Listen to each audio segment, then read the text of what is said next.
Once there was a civilization, much like ours, but with a greater intelligence, greater powers, and a greater capacity for good. In one tragic moment, that world was destroyed. But there was one survivor. Because of the wisdom and compassion of Jor-El, because he knew the human race had the capacity for goodness, he sent us his only son. His name is Kal-El. He will call himself Clark Kent. But the world will know him as Superman. It's ticklish business any way you look at it. Come on, we'll stick together.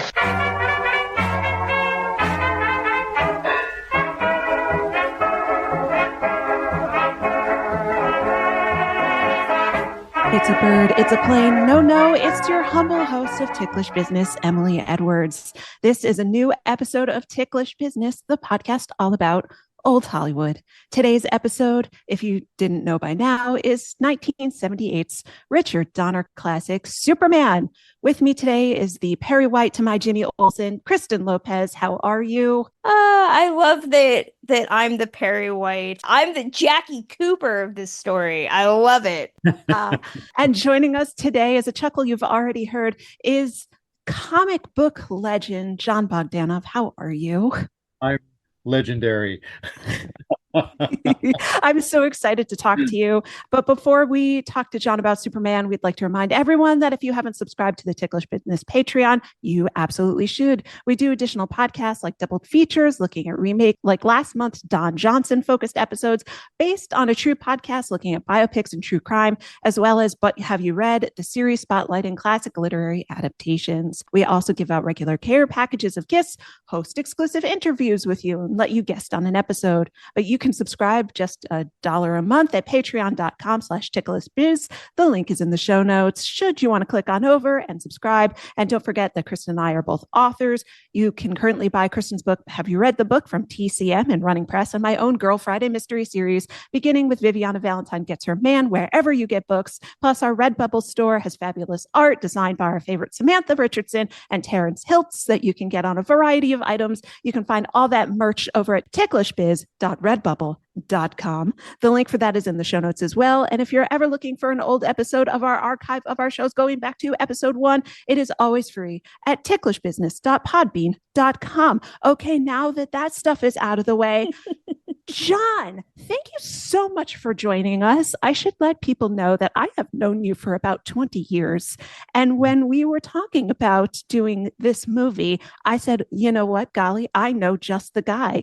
And thank you so much for taking time out of your schedule to talk to us about this. I'm happy to. I think NPR is due to call you any minute right now.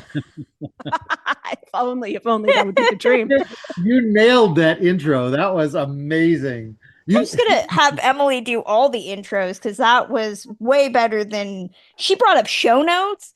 I need to start putting links in those things. So thank you for reminding me of things I should be doing. She could read, the caveats on, prescription medication ads.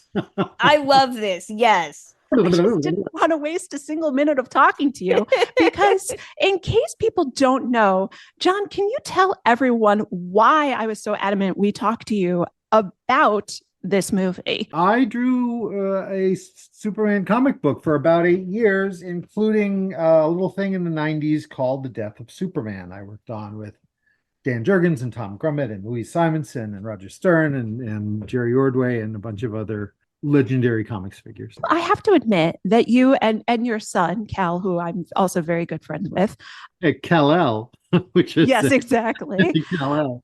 You were actually my entree into understanding the world of comic books because I wasn't allowed to read them when I was a kid. And so when I met Cal, literally my first day of college, he was like, what do you mean? What do you mean you do not know anything about comic books? As he was so entrenched in the world. And so I had him sit me down over years and years and years and explain just the lore of Superman and what it means to people. And it was so wonderful to get to know that through you. And I have to ask, what was your relationship to this movie? Because you were a relatively young man when it came out. Yes. Well, I was already, well into the demographic age range for being a comic book fan. And was actually introduced to Superman through the 1950s TV show. Not that I was alive then, but through reruns, which were all everywhere when I was a kid, of The Adventures for Superman with George Reeves. And I think that is what actually led me to the comics, because I think I really resonated with George's sort of paternal, forbearing portrayal of Superman, and Clark as well. Christopher Reeve's take, equally legitimate, was in some ways the opposite of George's. Nonetheless, excellent. I mean, he looked great in the part, obviously. He was also a very accomplished actor. A lot of people in my business point to that wonderful scene in the first movie where Clark briefly considers telling Lois his secret. And his whole aspect changes when he takes off the glasses and he straightens up. But there's something in the actor's craft there that for me, kind of makes the movie. Absolutely. Kristen, since you are the originator of this podcast, what was your background with Superman? Like, when was the first time you watched this movie? Okay, so I come at this from a variety of different angles that only tangentially have to do with this actual film. So my grandpa is a huge Superman fan, loved George Reeves, can tell you where he was when he died under mysterious circumstances. Just a huge fan. He collected a bunch of stuff, had a huge Superman standee of the comic character in his house, so it was kind of a big deal that he was a huge fan. And I remember when Lois and Clark premiered the Dean Cain, we don't talk about that series. So, I was always on the outskirts. I knew of the character's existence, but I had I was a girl. That, I hate to say that, but that was my argument. I was a girl, so I didn't really have the connection.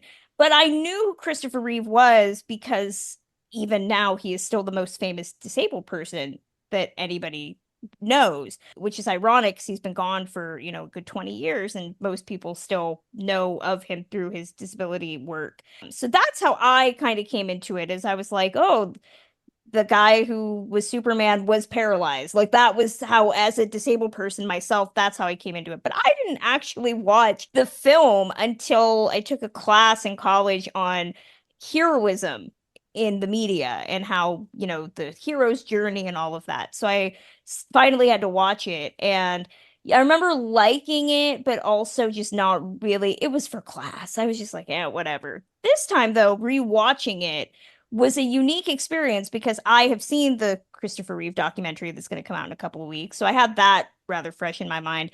And then, as Emily knows, I'm writing a book right now about the TV series Tales from the Crypt. So I've been hearing nothing but stories about this film's director, Richard Donner, and specifically how this film, in many ways, influenced the series that I'm writing about. So I have a lot of just useless Superman knowledge that has come through this. So rewatching the movie last night was really interesting because I had all of that history just coming to bear. And it's a movie that, honestly, I can't wait to discuss with you guys, all coming at it from different angles, because this is a movie that when you watch it should not work at all. Like, I think that's what's amazing about it, is that there are so many weird things that could have only happened in the late 70s. There's so many plot points that you're just kind of like, no, if you did this today, we would rip this movie to shreds. We would say it was terrible. And yet, dot, dot, dot. That is what I think is really the most fascinating element of Superman, alongside, finding Christopher Reeve and the struggles of making this movie and the time in which they made it.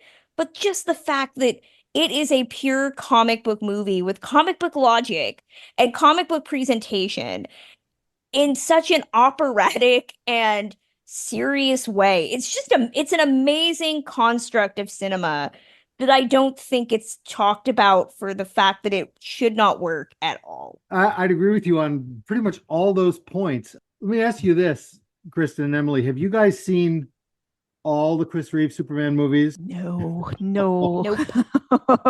I've been warned about some of the Christopher Reeve Superman movies by my husband, who has seen them all. I know every single note of every single score that John Williams ever wrote for Superman. It is something that gets played a lot in my house. It's a beautiful score, so I know the music in and out, but I don't know everything. I just know that some of them are very weird. I know the usual elements. Terrence Stamp in the second movie, that Superman and the Quest for Peace is often considered one of the worst sequels ever made. Richard Pryor. I know bits and pieces, but yeah, have I actually ever sat down to watch any of them? No, I have not. I will say, I'm not sending you out to see these movies, but watching the whole series does inform your appreciation of the first movie, in that the entire series really came at a time in Hollywood's life when nobody took superheroes seriously in Hollywood and refused to do that. One of the most famous things about the first Superman movie is that it started out being a serious treatment. Richard Donner wanted to do a serious treatment, and you can see glimpses of it in the Smallville sequences, which are much more epic, A-list American classic movie making. And Mario Puzo also, he wrote the first draft for the movie, and his approach was also a serious epic. I think that people wanted to. Mario Puzo's original script for it took a serious approach. Richard Donner really wanted to do a serious approach. I think both creators saw superheroes much more as Hollywood does now, finally, which is sort of as our modern American myths. Marvel and DC provide our Asgardian and Olympian pantheons. The closest they get to Greek is eating shawarma after saving the world, but they superheroes have. Hollywood now recognizes comic book superheroes as a form of mythology for modern times. And Donner's original vision for the film and Puzo's original script tried to do that. This was a series of movies that Coke built, I think.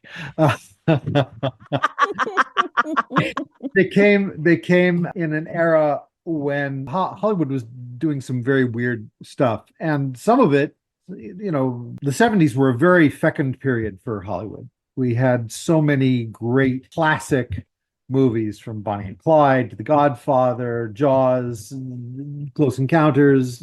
It was a terrific time for the movies, but it was not a time for taking superheroes seriously. And there were a lot of weird shenanigans behind the scenes with the Salkins and Warner Brothers and everything else. So after the Smallville sequence, network pressure really causes the movie to take a hard left turn into camp, because the last time superheroes had been successful in Hollywood were the 2 years that the Batman TV show created Batmania in the 1960s. So that was Hollywood's concept of superheroes, as something to be camp and something to be funny. And there are some sequences in later movies directed by the guy who directed Hard Day's Night. Richard Lester. Thank you, Richard Lester, who's a very talented director, particularly when it comes to comedy. But his job was really to take this thing away from a serious treatment of the character and back into silliness. And at that point in the comics, just for background, the comics were still in what the part of the Silver Age many of us older fans like to call the silly 60s. This may be too inside for your audience, I'm not sure, but people think of comic books as in terms of ages, right? So the golden age is the period between the rise of comic books out of pulps in the 30s to 1950s, through the war years, essentially, when Superman customarily sold millions of copies a month. We had an old friend who was a World War II vet. And like you, Emily, he was a cultured individual with a background in literature and music and intellectual pursuits. And he was astounded to see grown men huddling in foxholes reading copies of Superman, and that was his introduction to the character. So was that he was reading Proust? Like, what was he reading in the foxholes? yeah, I know. But then in the 1950s, and Kristen will know about this, there was a panic about comics. You know how periodically Middle America will go through a panic about, oh, Satan or atheists or drag queens story time or something like this. In the 1950s, it was a panic about comic books based on a book by a psychologist named Frederick Wortham, who published a book called Seduction of the Innocent.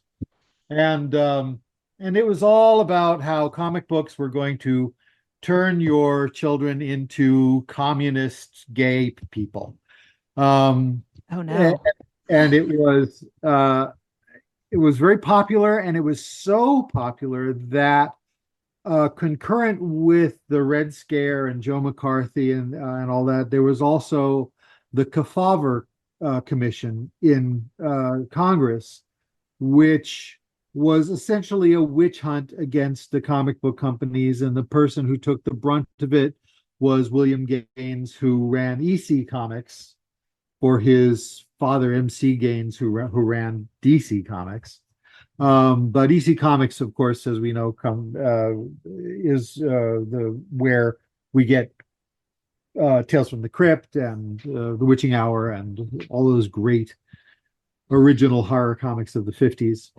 But superheroes at that time, in response to the threat of censorship from the government, decided to censor themselves. DC presented the Comics Code Authority of America and instituted a policy of mommy safe comics, essentially. So this ushered in what comics historians call the Silver Age, which persisted from the 50s through the 60s and through much of the 70s, in which the original creators of Superman were no longer associated with the book. Jerry Siegel and Joe Shuster, who created the character, sued DC over a misinterpretation of their contract. Basically, they had sold Superman for $135 and were receiving nothing.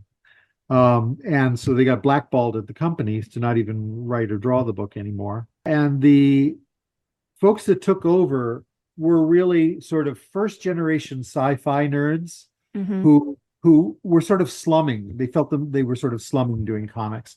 Sure. So they took a much lighter tone with the superheroes. They relied a lot on silly gimmicks, and this is where we get the roots for the Camp Batman treatment in the 60s, and the sort of camp treatment of the Superman movies as well, as from this period called the Silver Age in the 50s, 60s, and 70s. I think what's fascinating, to go towards what you were talking about with regards to the filmmaking of the time, you know, the 1970s, when people think I'm joking, but I'm not, when I say that much of the 1970s was fueled by cocaine and big ideas, and a lot of the 80s too, for that matter. But the late 1970s especially, you know, you're kind of in a whole new world of cinema, because the studio system had crumbled by the late 1960s. So a lot of these directors and actors, producers that had worked under the studio system were very much adrift. They did not know what to do in terms of their filmmaking. It's why you see a lot of A-list stars start doing Roger Corman films or exploitation movies. They just did not know what the future held for them. And by the next part of the decade, the late 1970s, you're still seeing a little bit of that fallout in terms of trying to figure out how to blend what people are going to go see and what people are going to decide to watch at home. And when you look at who the Salkinds were looking at in terms of directors and stars for this movie back when they purchased the rights, which they purchased the rights, I think, in the early 1970s, they were looking at, some of these actors are hilarious when you look at them and think about they could have played Superman. Al Pacino, James Caan, Steve McQueen, Dustin Hoffman. They were looking at old guard screenwriters like Bill Goldman and Lee Brackett to write the script. But yet, when you watch the finished product, it really is that perfect blend of old Hollywood, old guard actors with new, Christopher Reeve was a new discovery, but he's propped up with Glenn Ford, who I forgot there were so many old Hollywood stars in this movie. Glenn Ford's here. Phyllis Thaxter is here from The Breaking Point. I mentioned Jackie Cooper at the beginning. Just a lot of stars that were not really clear on what, this kind of, they knew the superhero world of like the serials and whatnot, and then they're doing something like this. But it's just on the knife's edge of kind of that camp quality that would kind of transition and be defined in 1980 by something like Xanadu. I was going to say, some of the actors are being very earnest. Margot Kidder and Christopher Reeve are very earnest in their portrayals of Clark Kent, Superman, Lois Lane. They're there, and Margot Kidder is brilliant with this like kooky, brilliant working girl. She's absolutely great with it, even though they give her way too many damsel in distress scenes, but that's okay. That's me being in 2024 looking at a 1978 movie. But some of the actors, namely the bad guys, are treating it as though they are just camping around, like they're just gnawing on cigars. And you're just, so like, how did they get in the same movie? Well, if memory serves, and John, you can tell me if I'm incorrect, but they said that certain actors were not going to be available for very long. So like Hackman, they said was going to end up doing great things. Like certain actors, they knew they had to get done and get them off the set. So I think they said the villains and Brando, they filmed first, and they were still working on the screenwriting and all of that. There was so much behind the scenes like chicanery going on. That's what my research yields, but maybe I am incorrect on that. No, I think you're right. Brando basically had 12 minutes work, was in for basically a day, and made $2 million or $5 million from that. It was, I can tell you plus what it was. a percentage of receipts, because I think he walked away. It was 3.7 million and 11.75% of the box office gross profits for a total of $19 million in 1978. Yep. And the thing is, he's Brando, right? So he could take a shit and be brilliant. Pardon. No, it's true. He could do anything and be brilliant. He could read the phone book and be brilliant. There, that's the one you can use. I'll use them all. But I don't. His interpretation of the character was basically to treat Jor-El as God. Because he, I think, very astutely, and maybe the first person to do this, saw the Christ analogy, saw the Christ metaphor in Superman. And so he leaned into that. But you're absolutely right, Kristen, that the cavalcade of stars, of old Hollywood stars in this movie is absolutely stunning. I think that Phyllis Thaxter and Glenn Ford as Ma and Pa Kent were note perfect in any movie, in any interpretation of Superman. They were absolutely right in that they truly fortified the nurture over nature aspect of the character. Superman is not a supervillain and not a monster because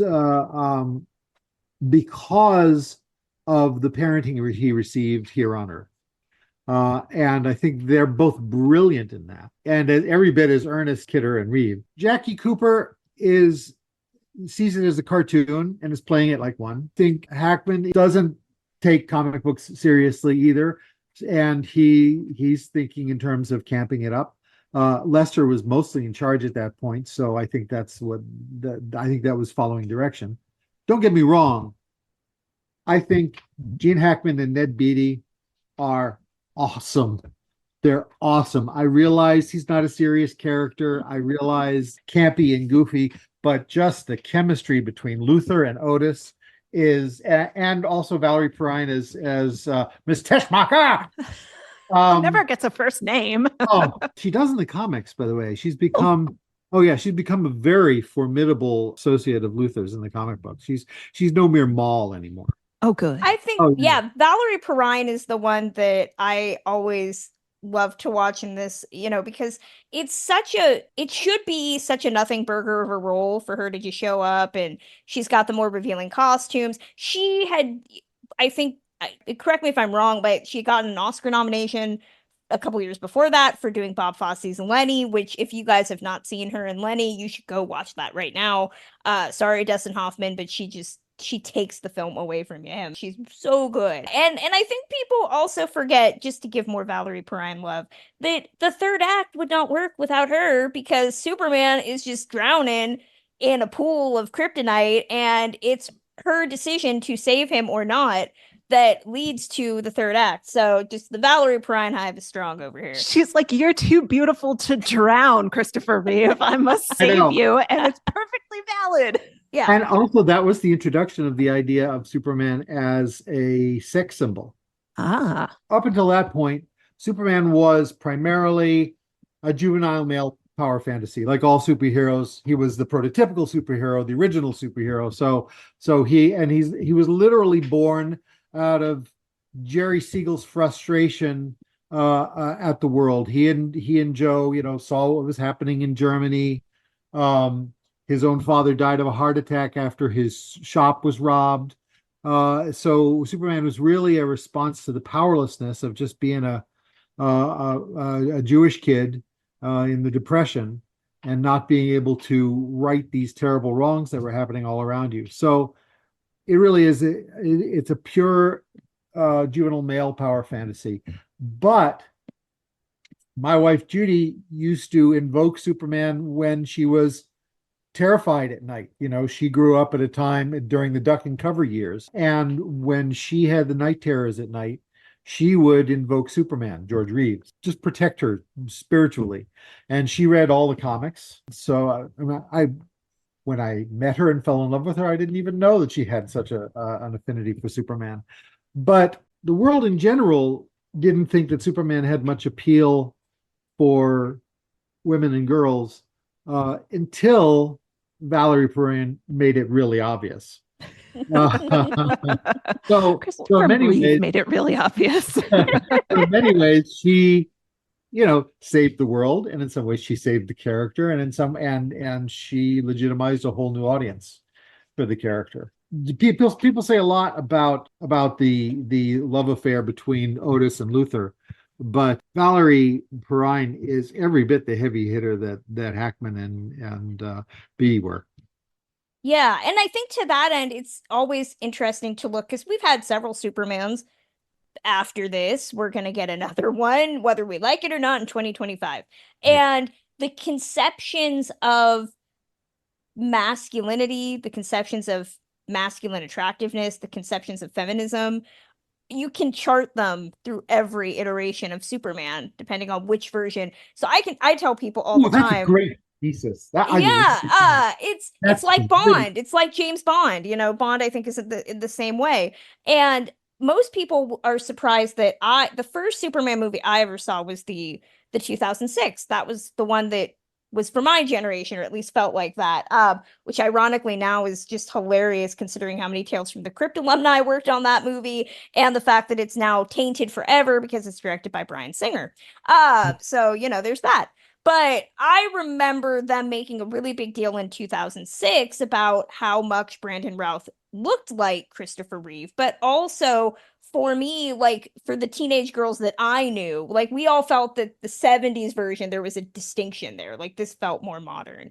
And what I think is so fascinating, and now you look at, David Corenswet, who's playing Superman now, who is very much like a Gen Z type of Superman. It's just fascinating that when Christopher Reeve was auditioning for the role, they said he was too small, he was too skinny, and he had to like bulk up, and it started engaging in a workout routine devised by David Prowse, who was Darth Vader, which I think is fantastic, and bulked up to get the role. And yet I think what's so interesting about his performance is that he embodies the masculinity of it, but he's also a guy's girl, so to speak, in the sense that he's, empathetic, and he's romantical. That little like moonlights fly through the sky where Margot Kidder has to have that weird poetic soliloquy. It's just you understand what he's bringing. And even as Clark Kent, which there is a contingent of women and a lot of gay men that just find the Clark Kent element of him with the glasses and the all of that to be very fantastic. And I think that is something that has not really been topped in the later installments of the franchise. Even Dean Cain is like a 90s kind of Superman, still doesn't have that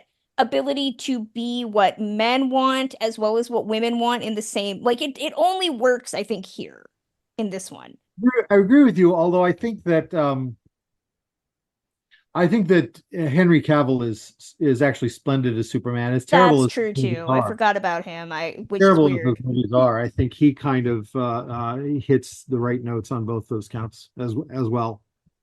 Interesting. But I really like the thesis of tracking the evolution of our society and our attitudes toward gender and male and female roles through Superman is very interesting because Louise Simonson and I have thought about this when writing Lois, because in 1938 through the war years, Lois was pretty tough.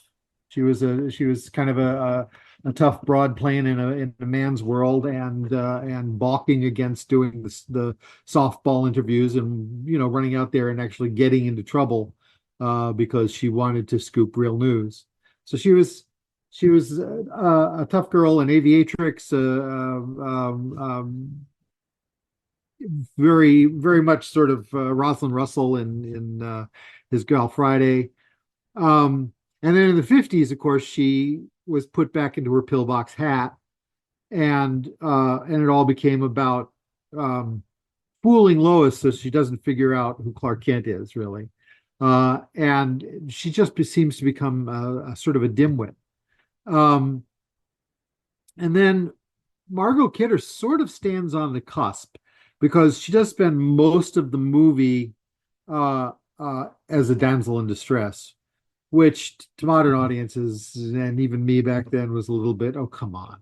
Because our comic book concentrated a lot on Lois. There was a lot of Lois Lane going on in the book that I drew. And that's because I've always felt that a Superman needs a woman who's really super. Margot Kidder does this sort of lovely business where she attenuates the sappy damsel in distress by being in sort of a 1930s screwball comedy, which is what she does really well in that. And she's sort of taking the modern tough chick in a man's world vibe, and even though it's not being taken seriously, she's playing it for comedy in a way that's actually pretty deft when I go back and look at it.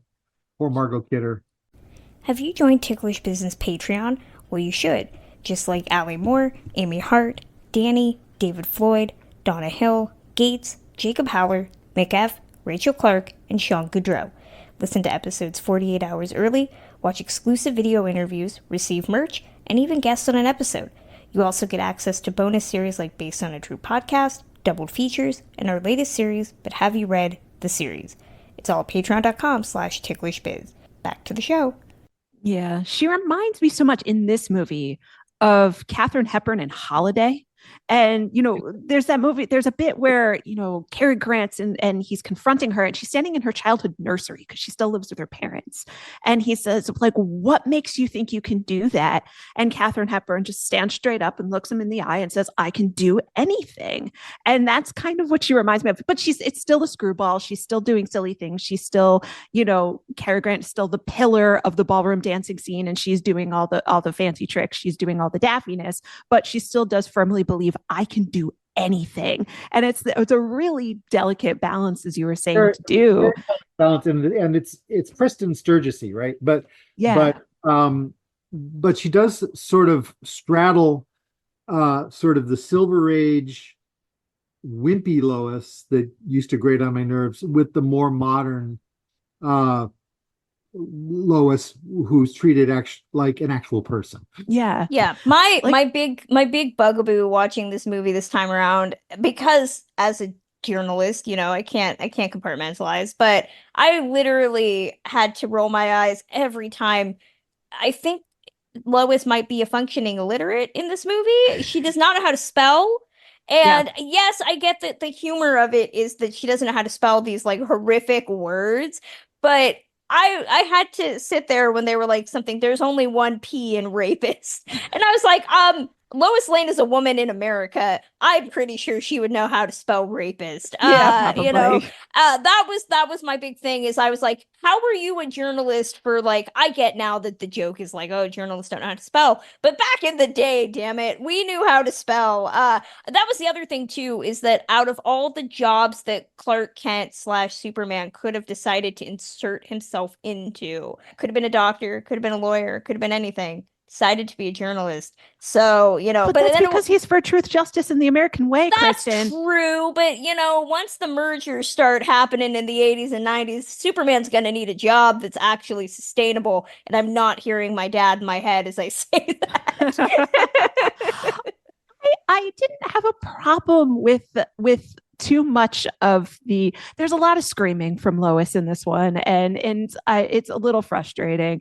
She manages to not fall out of a helicopter with upper body strength that is not attributable to most women in this day and age. I'd just go shooting right out of that thing like a bowling ball. But like I didn't have that much of a problem with her, because she needs to it's frustrating because this is our first big cinematic introduction to Superman. And the only way we're going to have an emotional connection to him is through a person having an emotional connection to him. If you don't have someone who is awed by this gorgeous man who is acting as your conduit, then you just have someone who's super, who can't get hurt, who feels no pain. That's already been established in the exposition. So I just really appreciate the fact that she's not necessarily useless, but she is always in awe of him. And I love how tongue-tied she gets during the interview scene where she's dropping all these dirty jokes. Like, it does not hold back at all, that she just is like, can you see my underwear? Fantastic. Like, do you like it? Fantastic. Which you couldn't have done any earlier in time. She is just throwing herself at him. And I'm like, good for you. It's this really weird little liminal threshold between the late 1970s and the 1980s, because you have second wave feminism that's starting in this time. So you can't make the character too wimpy yeah, and you can't make her too militant at the same time. So you have to really find this way to thread the needle, and then you would get just this bevy of really strong female characters in the 1980s before, as Susan Faludi talks about in her book Backlash, until the late 80s, when America had to remind every woman that there's a shortage of babies. Women, stop working. And the movie started to reflect that. So don't at me. This is all written in a book. This is all true facts. So it's great that Margot Kidder, I think, is able to really deftly thread that needle. And we'll talk about the third act separately, because I feel like there's a lot of questions there.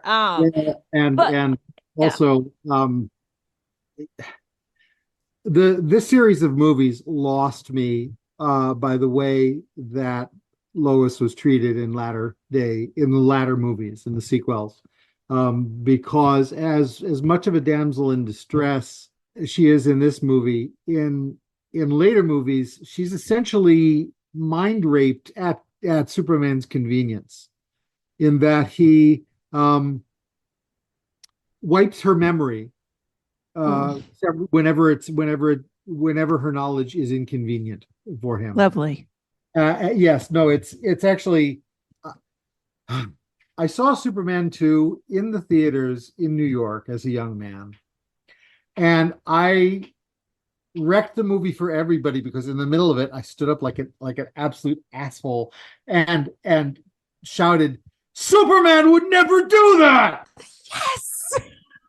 I'm so happy to hear that. And, and everybody who's completely stoned at that point anyway turns around and looks at me, and I actually had to leave because first of all, this business of Superman gives up his powers and all of his responsibilities so he can bang Lois, and then he goes back to this diner so he can beat up some bully who had a crossword for him earlier in the movie, and then after he's done banging Lois, wipes her memory so everything can go back to normal. It's so vile and unsupermanly, and it's so completely disrespectful of Lois that that for a while I hated the Christopher Reeve movies. It took me decades to take another look at the first one and realize what was good about it, because I found the sort of coked out choices made for the characters in the latter movies to be and I get it, I'm a fan, I take these things too seriously, but I found it so offensive that I actually shouted out in a movie theater. And I think that's what is really something about the first Superman that, I know a lot of, and it's predominantly grown men, Gen Xers who really have a deep, this movie cannot be critiqued. Like, they feel it is unimpeachable.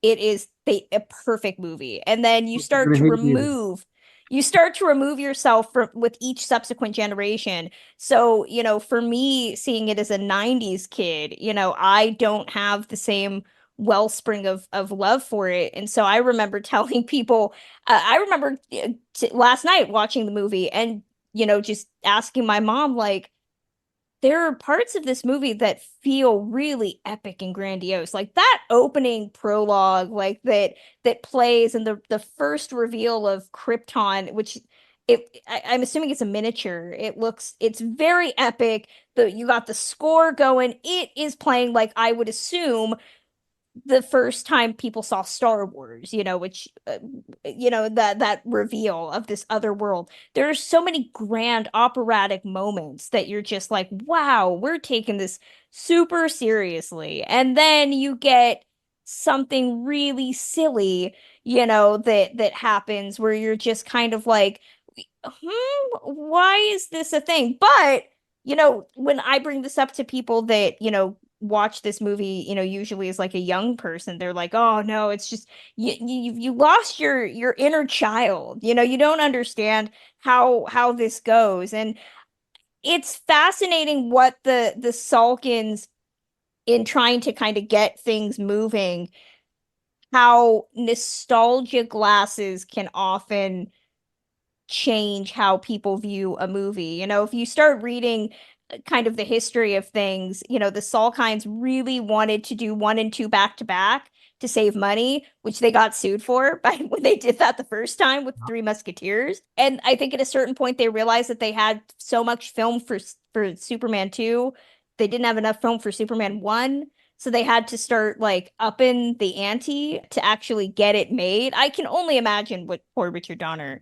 had to go through. But I also think that need to be camp, that need to make it a comic book, does lead to a lot of stuff that is just woefully silly, so silly. It's geek shame. Exactly. Yeah. But that being said, I mean, Christopher Reeve is just, when you look at the people that actively campaigned for this role, Arnold Schwarzenegger wanted this role bad. I think they looked at like James Brolin, they looked at Christopher Walken, people that you're just kind of like, you were looking for a man. That's what I'm hearing, is you were looking at men, and any man would have done at that point. 30 years later, they were looking at Nicolas Cage, so that's true. That's very true. But Christopher Reeve is so good in the role, and I know that for him, it kind of became a problem as he got, much like anybody that is so ingrained with a role like James Bond, is that towards the latter half of the, not only were the films not good, but Christopher Reeve was starting to be defined as Superman and tried to do other movies, and those other movies didn't work. Tried to do Broadway and the stage. People didn't want that. They wanted to see Superman, damn it. And that I think that's what's so fascinating watching this movie now, is that it's impossible to divorce all this backstory and all this history, past, present, and future, that would define the character, the actor, the performance that we're still grappling with, like today. Well, I mean, generally speaking, I'm an easy audience. I will go more than halfway to enjoy the intent of movie. So I really enjoy even some very, very terrible movies just because of how much I'm bringing to them. But part of the problem with the Superman movie, and I don't have the nostalgia for it that a lot of my peers do. I'm sort of anti-nostalgia as a position anyway in my life. I think it's a dangerous human tendency. I'd rather be a historian than a nostalgia person. But the Superman movie doesn't really know what it wants to be. It's schizophrenic. It has dissociative identity disorder, I think, is what it has. In that it does start out epic. The opening scenes are definitely shooting for Star Wars. Star Wars had just hit really big the year before. It starts out very epic on a godlike scale with Marlon Brando. It becomes a classic American story in the Smallville sequence. And then it becomes Hard Day's Night or the Batman TV show as soon as we get to Metropolis. So, and likewise, all the actors are taking different approaches. Like you pointed out, Margot and Chris are taking it very seriously, playing it very straight. Everybody else is romping like idiots, well, they're in a completely different movie. So I have enormous respect and love for Christopher Reeve. I don't have much respect for the movies, honestly. Yeah. I enjoy them in retrospect with distance. In other words, now I can look at Gene Hackman and Valerie Perrine and Ned Beatty and think these guys are hysterical, because they're hysterical. And I'm no longer like lateral lisping that, this is terrible. This is not the Superman I know. It's I'm not quite in that realm anymore. But I think it's impossible for anybody not afflicted with nostalgia to look at these movies and say that they're good movies. They may be classics, they may be masterpieces of a sort, but they're not really good movies. Yeah. And go on, Emily. I would say that good decisions were made, but not all the decisions that were made were good. Like hiring a Juilliard trained actor in Christopher Reeve to, like you mentioned at the top of the show, that moment of physical transformation where he unhunches his shoulders, he becomes the full 6'4" that he is. And that is, you can watch that without any sound and you can just see how masterfully he moves in order to create the characters. I think that, even hiring the fact that Christopher Reeve, his family went all the way back to the Pilgrims. You don't get anybody more American than Christopher Reeve in order to play the American hero. The juxtaposition of, although it was shot in Calgary, like this American plains, just like perfect cinematic nothingness of Smallville, and then jumping like hard cut into the Empire State Building in Metropolis, playing in 1978 rural America against urban America and the politics of that. Good decisions were made. Having Lex Luthor like lurk in the underbelly of Grand Central Station is an absolutely wonderful visual to play with, where he's like doing the backstroke in that pool and that electric green swimsuit. Like weird good decisions were made, just not all the decisions that were made worked out. You take individual pieces of it and it's sheer genius, but but in terms of an overall vision, it's just a hodgepodge. It's so funny. Christopher Reeve only got, I think, $250,000 to do this movie, where Marlon Brando for 12 minutes of screen time got 19 million. Christopher Reeve got 250,000 to do this movie, and the whole movie hinges on his performance. All of it. It's on his shoulders. This was an actor who had not done anything of significance at all and just being thrown into this. And Richard Donner tells a really great story about how they had not been able to get the flight stuff to look convincing, and that all Christopher Reeve had to do as he flew to the camera was turn. That was all Christopher Reeve, and they're like, it worked. It looked completely legit. And what I noticed this go round that I was really thought was actually skillfully utilized is how his height is presented as a detriment when he's Clark Kent. Like, the elevator, he can't seem to fit into the elevator. It's presented as being as tall as he is. He gets stuck in the revolving door because he's too tall. People bump into him. He's a giant. I don't know how you don't see him. But the way that the movie plays with his height being a detriment, so he's constantly stooping. So that's how you can get away with him playing Clark Kent, is the audience, most people aren't really looking at his face. They're just looking at this hulking behemoth. I thought that was really clever. And he does everything so skillfully, even when he's trying to convince Miss Tessmacher to save his life as he's just like drowning. And it's just, all of it works so well, which is why the third act just makes me irked, because the movie presents, there's this big convoluted silly plot line about making coastline and San Andreas Fault, which, considering we've had nothing but earthquakes here the last month, I was just like, stop it, I don't care. But there's this big plot line that happens where the San Andreas Fault goes, there's earthquakes, and Lois Lane conveniently leaves a gas station right as it's collapsing. She doesn't think that's weird until she looks in a rearview mirror. But somehow she gets stuck in, her car doesn't start, and the ground starts opening her up, and she gets sucked in Land of the Lost style. And she dies. She dies. And Clark Kent is not, or Superman is not there to save her. And there's this moment where he's being torn between the two dueling sky dads of his life, which is, Brando's like, don't interfere in human history. It's not what we do. And Glenn Ford is, salt of the earth, is just like, well, you were here for a purpose. This all happens in probably about a 10-second span of time. He's going to make a major decision.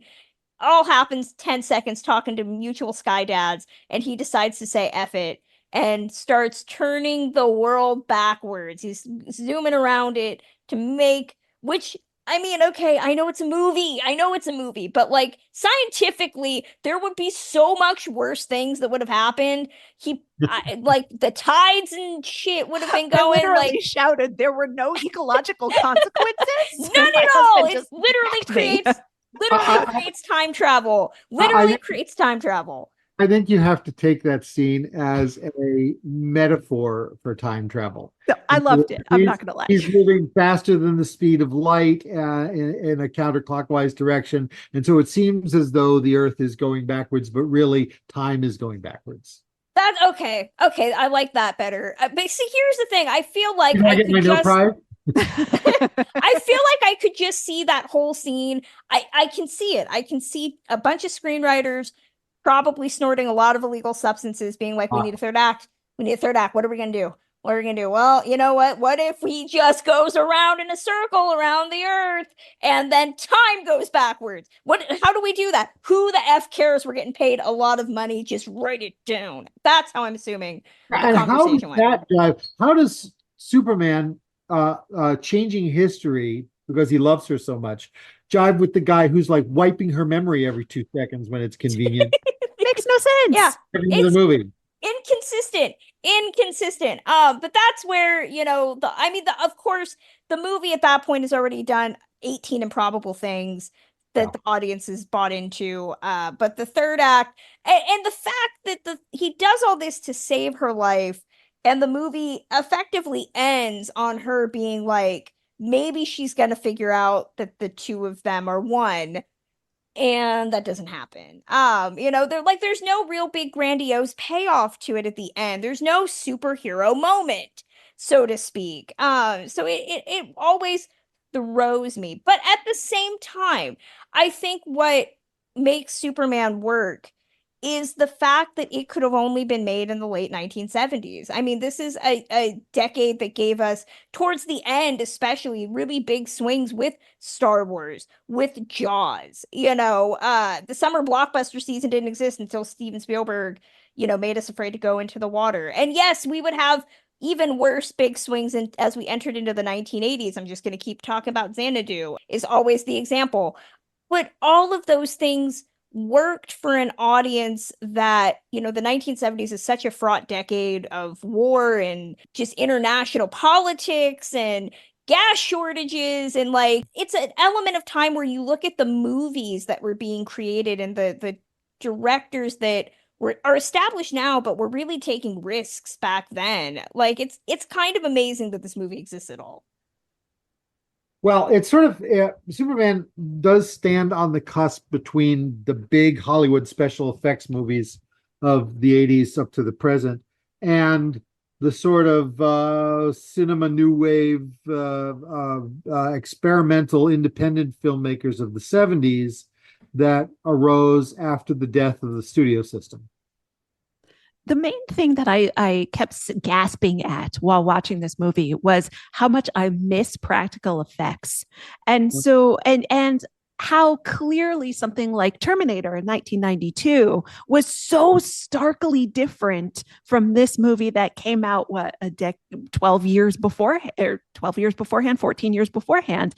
And just how, Star Wars came out the year before in 1977, and that had the original sort of just jaw dropping. How did they do that sort of special effects? And obviously this came out too soon afterwards for them to fully embrace all of it. But they did with the opening, the opening credits with the lasers and the special effects and things zooming in over the screen. And you can see that the disco credits. And you could see that they wanted it, but they couldn't do it. And I have to admit, I miss seeing things made out of styrofoam. I miss seeing things that are actually falling and exploding.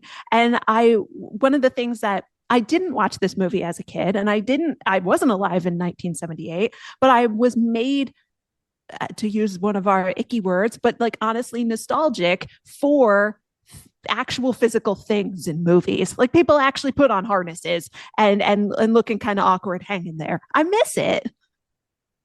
Yeah, I have a similar screed about classic Trek, original Star Trek with Shatner and Nimoy and all that, in that there's an element before they had the technological capabilities to make special effects look real, and basically we're going to the movies is watching deep fakes. You could see the craft, you could see the theater in things, which wasn't always good, but in retrospect is an art form. Yeah. If you look at classic Trek, these are obviously cardboard sets, and you try and reconcile classic Trek with, say, Star Trek Discovery or Strange New Worlds, and it's these don't even mesh at all, just because of the production quality of stuff. But these were theater trained actors on what was essentially a cheap theater set making theater. And in that context, the crappy special effects and the plywood sets are beautiful and artful in their own right. And we saw The Fall Guy this year, which is a remake of a 1970s TV show, or an 80s TV show, I guess. But it was a fest, a cavalcade of brilliant real gags unsweetened by CG, and it's just a joy to watch that stuff. So styrofoam and real people hurting themselves for art. Maybe less of that. Balsa wood, styrofoam, the wobbly glass that they use, a couple of casts, but none of the people dying in car crashes like they do in the James Bond movies. There is a limit that I expect, of just if it's real people, I expect you to not hurl a car off of a cliff and endanger a stuntman. But I do expect, real fire. You can do that, Yeah. Stunt people are capable of making some incredible athletic feats work and without anybody getting hurt. Yeah. And that is an art form that should not disappear because of CG. Kristen, how would you like to wrap this up? Oh my gosh. I can tell you, I'll give you guys a sneak peek at my Tales from the Crypt book, but I can tell you that there are not a lot of people that I have heard unanimously great stories about over the history of the time I've been doing this. And I have heard not one terrible thing about Richard Donner. Everybody that I've ever talked to for this book has said that he was the best director, nicest guy in the world.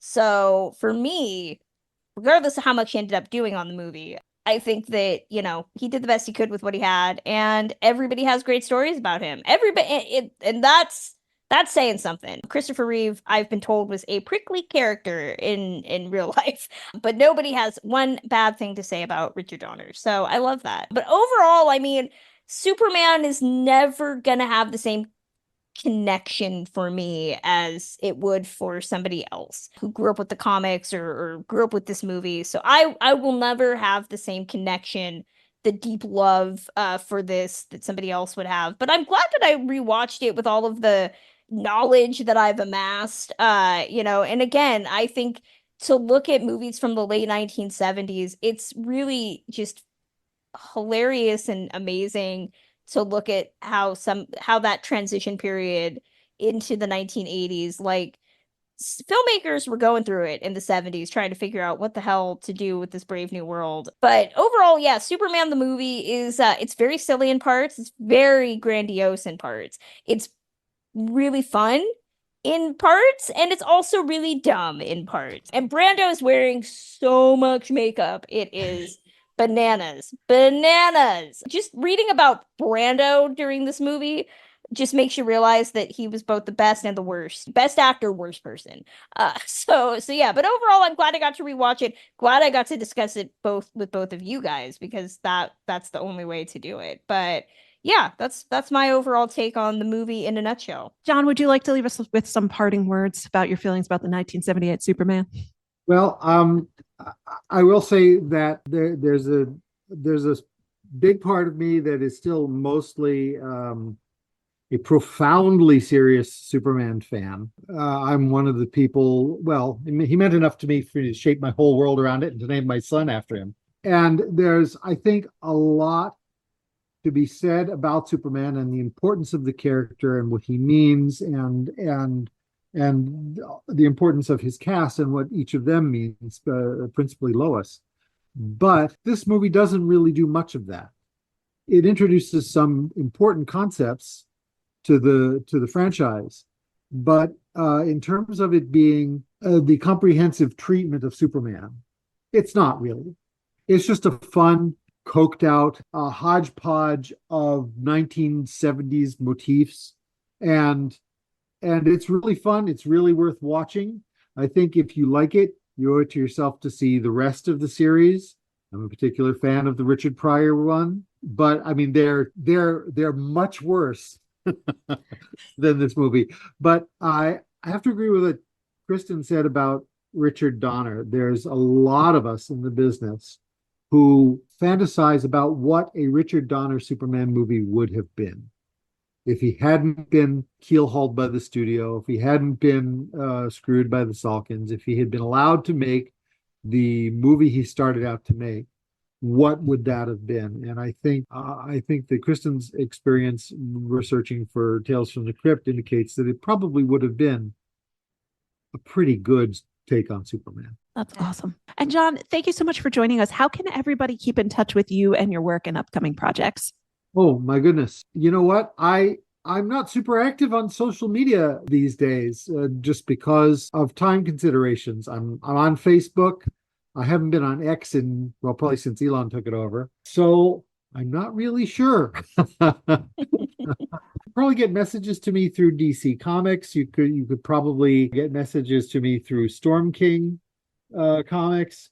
You could reach out to my son's social media, Jon Bogdanove at variousthings.com or whatever. But I don't know. I'm a pretty private person. Probably be more socially media active when I have something to sell, really. That's pretty much all of us these days. What we do with this podcast. Thank you. That's going to close out Ticklish Business this week. Listen to us on Apple Podcasts, Spotify, or your favorite podcast app. Reviews matter, so leave us a review on Apple Podcasts or Spotify. 5 stars should do it. You can follow the podcast on Twitter/X at ticklish_biz, as well as on Facebook, Instagram, and TikTok at TicklishBiz. Kristen, how can most people find you on social media? You can find me wherever you find people online. I'm always at Kristen Lopez 88 on everything. And then please consider, if you like my work, checking out my official website, KristenKLopez.com, or subscribing to my Substack at KristenLopez.substack.com. And I am available on all social medias at Ms. Emily Edwards and at MsEmilyEdwards.com. Our Patreon does keep the lights on over here at Ticklish Biz HQ and gives us a chance to do new things like all the fun extras that we've got coming your way, all of our interesting documentary interviews, and all sorts of kooky ideas that we come up with. So please do become a subscriber and show your support at patreon.com/ticklishbiz. We'll return with a new episode very soon. See you then.